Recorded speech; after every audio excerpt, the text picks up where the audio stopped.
எல்லாருக்கும் வணக்கங்க. இந்த வீடியோவில் நம்ம பார்க்கக்கூடிய டாபிக் என்ன அப்படின்னா, ஜாமக்கோல் பிரசன்னத்தை பற்றி தான் பார்க்க போகிறோம். நிறைய பிரசன்ன முறைகள் இருக்குது. சோழி பிரசன்னம், அஷ்டமங்கல பிரசன்னம், ஜாமக்கோல் பிரசன்னம், கடிகார பிரசன்னம், ஹோரா பிரசன்னம், சந்திரன் மூலிமா கணிக்கக்கூடிய பிரசன்னம், இந்த மாதிரி நிறைய டைப்ஸ் இருந்தாலும் இந்த ஜாமக்கோல் பிரசன்னம் அப்படிங்கிறது வந்து நிறைய பேர் பரவலாக யூஸ் பண்ணியிருக்கக்கூடிய ஒரு பிரசன்ன மெத்தடு. இது ஃபஸ்ட்டு வந்து இதை பற்றின அறிமுக வீடியோவை பற்றி பார்ப்போம். ஜாமக்கோல் அப்படின்னா என்ன, அது ஒவ்வொரு டாப்பிக்கும் வந்து கொஞ்சம் தெளிவாக வந்து நான் எக்ஸ்பிளைன் பண்ணுறேன். சும்மா ஜாமக்கோலில் வந்து பிரசனம் பார்க்குறது அதெல்லாம் இருக்கட்டும், இது என்ன அப்படிங்கிறது ஃபஸ்ட்டு பார்ப்போம். அதை வந்து தெளிவாக புரிஞ்சுக்கிட்டு நீங்கள் பார்க்கும்போது பலன்கள் சொல்கிறதுக்கு வந்து எளிமையாக இருக்கும். யாருமே வந்து தெளிவாக புரிய வைக்கிறது இல்லை. சும்மா இங்கே இருக்காரு அங்கே இருக்காருன்னு சொல்லும்போது உங்களுக்கு ஒரு கிளாரிட்டி கிடைக்காது. அது கிளாரிட்டி கிடைக்கணும் அப்படிங்கிறது தான் என்னுடைய நோக்கம். எல்லாருக்குமே கண்டிப்பாக எல்லாமே தெளிவாக புரியணும் அப்படிங்கிற நோக்கத்தில் தான் இந்த வீடியோ வந்து போடுறேன். பார்த்து பயனடையணும்னு சொல்லி கேட்டுக்கிறேன். இப்போ ஜாமக்கோல் பிரசன்னம் அப்படின்னா, ஜாமம்னா என்ன, கோள்கள் அப்படின்னா கிரகங்கள் அப்படிங்கிறது தான் அர்த்தம். ஜாமம் அப்படின்னா என்னென்னா, ராகுவை வச்சு சொல்கிறது தாங்க ஜாமம். அதாவது நீங்கள் காலண்டரில் பார்த்தீங்க அப்படின்னா ராகு காலம் அப்படின்னு போட்டிருப்பாங்க. ராகு காலம் வந்து டெய்லி 1.5 மணி நேரம் வரும். நீங்கள் காலண்டரில் பார்த்தீங்கன்னா தெரியும். ஒவ்வொரு நாள் இன்றைக்கி கூட நீங்கள் காலண்டர் பேப்பர் எடுத்து பாருங்கள். ராகு காலம் எத்தனை மணிலேருந்து எத்தனை மணி வரைக்கும் இருக்கும் அப்படிங்கிறத அதில் போடப்பட்டிருக்கும். அதை பார்த்து நீங்கள் தெரிஞ்சுக்கலாம். இன்றைக்கி ராகு காலம் வந்து இந்த டைம்லேருந்து இந்த டைமுக்குள்ளே இருக்குது அப்படின்ட்டு. அப்போ ஒரு வாரத்தில் பார்த்தீங்கன்னா 7 நாள். 7 நாள்லேயும் வந்து ராகு காலத்தை தான் நம்ம வந்து ஜாமம் அப்படின்னு சொல்கிறோம். ஜாமம்னா ஒன்றும் இல்லை, ராகு தான். ராகு காலத்தை தான் ஜாமம் அப்படின்னு சொல்கிறாங்க. அப்போ ஞாயிற்றுக்கிழமை பார்த்தீங்க அப்படின்னா ராகு காலம் எந்த டைமில் வரும், 4:30 to 6.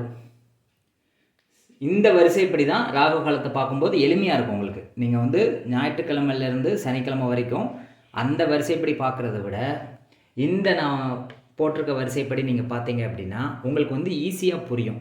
அதாவது வந்து கணக்கு எளிமையாக இருக்கும். அதனால் இந்த வரிசைப்படி வந்து ராகு காலத்தை நீங்கள் கால்குலேட் பண்ணிங்கன்னா சுலபமாக இருக்கும். ஞாயிற்றுக்கிழமை வந்து 4:30 to 6 ராகு காலம். செவ்வாய்க்கிழமை பார்த்தீங்க அப்படின்னா இது 1.5 மணி நேரம் வருதா, ராகு காலங்கிறது 1.5 மணி நேரம். செவ்வாய்க்கிழமை வந்து இந்த இதுலேருந்து 1.5 மணி நேரம் கீழே வாங்க, 3 to 4:30. அதாவது மேலேருந்து கீழே வந்துக்கிட்டே இருக்கும். அதாவது ஏன் அப்படின்னா ராகு அப்படிங்கிறது வந்து ரிவர்ஸில் சுற்றக்கூடிய பிளானெட்டு. அப்போ டைம் வந்து மேலேருந்து கீழே வரும். இப்போ இதே சூரியன்னா கீழேருந்து மேலே போகும். இது ராகு அப்படிங்கிற கிரகம் அப்படிங்கிறதுனால மேலேருந்து கீழே வருது. இப்போ ஞாயிற்றுக்கிழமை பார்த்தீங்கன்னா 4:30 to 6 ராகு காலம். செவ்வாய்க்கிழமை பார்த்தீங்க அப்படின்னா 3 to 4:30, அதாவது 4:30லேருந்து 1.5 மணி நேரம் கழிச்சுக்கோங்க. அடுத்து வியாழக்கிழமை, குரு தான் வியாழக்கிழமை. அப்போ வியாழக்கிழமை பார்த்தீங்க அப்படின்னா 3லேருந்து 1.5 மணி நேரம் கழிச்சுக்கோங்க. அப்போ 1:30 to 3 வந்து ராகு காலம் வியாழக்கிழமை வரும். புதன்கிழமை பார்த்தீங்க அப்படின்னா இதுலேருந்து 1.5 மணி நேரம் கழிச்சுக்கோங்க. 12 to 1:30 வந்து ராகு காலம். ஒரு ராகு காலங்கிறது 1.5 மணி நேரம் டைம் வரும் டெய்லி. அது இந்த வரிசைப்படி பார்க்கும்போது உங்களுக்கு கணக்கு பார்க்குறதுக்கு ஈஸியாக இருக்கும். அதாவது 4:30 to 6, 3 to 4:30, 1:30 to 3, 12 to 1:30 அந்த மாதிரி. சுக்கிரன் அப்படிங்கிறது வெள்ளிக்கிழமை. வெள்ளிக்கிழமை பார்த்தீங்க அப்படின்னா இதுலேருந்து 1.5 மணி நேரம் கழிச்சுக்கோங்க. 10:30 to 12 அது வந்து வெள்ளிக்கிழமை ராகு காலம். சனிக்கிழமை பார்த்தீங்கன்னா 9 to 10:30, 10:30லேருந்து 1.5 மணி நேரம் கழிச்சுக்கிட்டா 9 to 10:30 வந்து சனிக்கிழமையினுடைய ராகு காலம். அடுத்து கடைசியாக இருக்கிறது திங்கக்கிழமையினுடைய ராகு காலம் வந்து 7:30 to 9, இதுலேருந்து 1.5 மணி நேரம் கழிச்சா 7:30 to 9. இப்படி ஒவ்வொரு நாளுக்குரிய ராகு காலத்தை தான் ஜாமம் அப்படின்னு சொல்கிறாங்க. நீங்கள் ஜாமக்கோல்னால் பெரிய ஒரு மந்திரவாதி அந்த மாதிரி விஷயம், மந்திரம் சொல்லக்கூடிய விஷயம், ஏதோ பயங்கரமான கான்செப்ட்லாம் போட்டு அந்த மாதிரி நினச்சி நீங்கள் கன்ஃபியூஸ் ஆக வேண்டாம். இது ஒரு எளிமையான மெத்தடு. வெறும் ராகு காலத்தை தான் இங்கே ஜாமம் அப்படின்னு சொல்கிறாங்க. அது வந்து வெளியில் பார்க்குறதுக்கு ஏதோ ஒரு பயங்கரமான மெத்தடு போல் அப்படிங்கிற மாதிரிலாம் நினைக்க வேண்டாம். ராகு காலத்தை வச்சு பார்க்குறது தான் ஜாமக்கோல், வேறு ஒன்றுமே கிடையாது. கோல் அப்படின்னா கிரகம், ஜாமம் அப்படின்னா ராகு காலம். டெய்லி வரக்கூடிய ராகு காலத்தை தான் ஜாமம் அப்படின்னு சொல்கிறாங்க. இப்போ 7 நாள் அப்படிங்கிறதுனால 7 கிழமையில் வந்து வரக்கூடிய ராகு காலத்தை வந்து நம்ம போட்டிருக்கோம் 1.5 மணி நேரம் டெய்லி. இதுதான் வந்து ராகு காலத்தினுடைய டைமிங்கு, ஒவ்வொரு நாளைக்குரிய டைமிங். இது காலண்டர்லேயே போட்டிருப்பாங்க, தெரிஞ்சுக்கலாம். இது வந்து மாறாது. எப்பயுமே இந்த கிழமையில் வந்து இந்த டைமில் தான் ராகு காலம் இருக்கும் அப்படிங்கிற கான்செப்ட் வந்து எப்பயுமே மாறாது. இதை நீங்கள் வந்து மனப்பாடம் பண்ணிக்கிட்டாலோ இல்லை புரிஞ்சு வச்சுக்கிட்டாலோ ஈஸியாக இருக்கும். இந்த வரிசைப்படி வரணும். அதாவது வந்து சூரியன், செவ்வாய், குரு, புதன், சுக்கிரன், சனி, சந்திரன், இந்த வரிசைப்படி நீங்கள் ஞாபகம் வச்சுக்கிட்டிங்கன்னா 1.5 மணி நேரம் அப்படி கழிச்சிக்கிட்டே வரணும். அப்போ ஈஸியாக இருக்கும் உங்களுக்கு. அடுத்து இப்போ ஜாமக்கோல் அப்படிங்கிறது வந்து ராகு வச்சு பார்க்குறதுனால இது வந்து ஜாமக்கோல் அப்படின்னு சொல்கிறோம். இந்த ஜாமம் அப்படிங்கிறது ஒரு நாளைக்கு வந்து 16 ஜாமமாக வந்து பிரிச்சிருக்காங்க. டோட்டலாக ஒரு நாளைக்கு வந்து 16 ஜாமம். இது 7 ஜாமம் வருதா, இந்த 7 ஜாமம் கூட பாம்பு அப்படின்னு ஒன்று சேர்த்துக்கிறாங்க. பாம்பு அப்படின்னா ராகு கேது தான் பாம்புன்னு சொல்கிறாங்க. அப்போ இந்த 7 ஜாமம் ப்ளஸ் பாம்பு சேர்த்துக்கிட்டிங்கன்னா 8 ஜாமம் வரும். அப்போ பகலில் ஒரு 8 ஜாமம், நைட்டு ஒரு 8 ஜாமம். அப்போ டோட்டலாக வந்து ஒரு நாளைக்கு வந்து 16 ஜாமம் வருது. ஜாமம்னா ஒன்றும் கிடையாதுங்க, பெரிய எதுன்னு நினச்சி பயப்பட வேண்டாம். ஜாமம்னா 1.5 மணி நேரம் அப்படிங்கிறது ஒரு ஜாமம். அடுத்த ஒரு 1.5 மணி நேரம் வந்து 2வது ஜாமம். இப்போ அதை தான் நான் போட்டிருக்கேன். ஜாம நேரம் அப்படிங்கிறது 1வது ஜாமம் அப்படிங்கிறது காலையில் 6 to 7:30 1வது ஜாமம். 2வது ஜாமங்கிறது 7:30 to 9, 1.5 மணி நேரம் 1.5 மணி நேரம் கூட்டிகிட்டே போங்க. முதல் ஜாமம் ஒரு 1.5 மணி நேரம், அடுத்த ஜாமம் அதுலேருந்து ஒரு 1.5 மணி நேரம், 3வது ஜாமம் 9 to 10:30, 4வது ஜாமம் 10:30 to 12, 5வது ஜாமம் 12 to 1:30, 6வது ஜாமம் 1:30 to 3, 7வது ஜாமம் 3 to 4:30, 8வது ஜாமம் 4:30 to 6.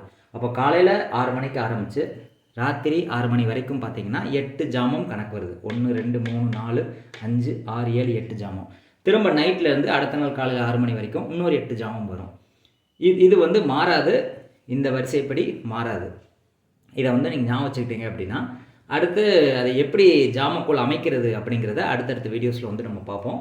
இப்போ ஜாமம்னா ராகு வச்சு கால்குலேட் பண்ணுறதுங்கிறது உங்களுக்கு புரிஞ்சிருச்சு. அப்போ ஜாம கிரகங்கள் அப்படின்னா அந்த 7 கிரகங்கள் வருதா, 7 கிரகங்கள் ப்ளஸ் ராகு கேது. ராகு கேது வந்து இங்கே ஒரே கிரகமாக எடுத்துக்கிறாங்க, பாம்பு அப்படின்னு சொல்லி எடுத்துக்கிறாங்க. பாம்புனா ராகு கேது தான் பாம்புன்னு சொல்கிறாங்க. அப்போ 7 கிரகங்கள் ப்ளஸ் ராகு கேதுங்கிறது ஒரு கிரகம். அப்போ டோட்டலாக 8 கிரகங்கள் வருதா. இதை தான் ஜாம கிரகங்கள் அப்படின்னு சொல்கிறாங்க. 8 கிரகங்கள் வந்து ஜாம கிரகங்கள் அப்படின்னு நம்ம எடுத்துக்கணும். ஜாம நேரம் அப்படிங்கிறது ஒரு நாளைக்கு வந்து காலையில் 8 ஜாமம், நைட்டு 8 ஜாமம். ஜாமம்னா ஒன்றும் கிடையாது, ஒரு 1.5 மணி நேரத்து தான் ஃபஸ்ட்டு ஜாமம்னு சொல்கிறோம், 6 to 7:30. அப்படி வந்து ராத்திரி 6 மணி வரைக்கும் 8 ஜாமம் வருது, நைட்டு ஒரு 8 ஜாமம் வருது. இப்போ இதை வந்து டேபிள் வைஸாக போட்டு இதை இந்த கிரகங்கள் ரீதியாக அடுக்கணும் அப்படின்னா ஜாமக்கோள் பிரசனம் ரெடி ஆயிரும்.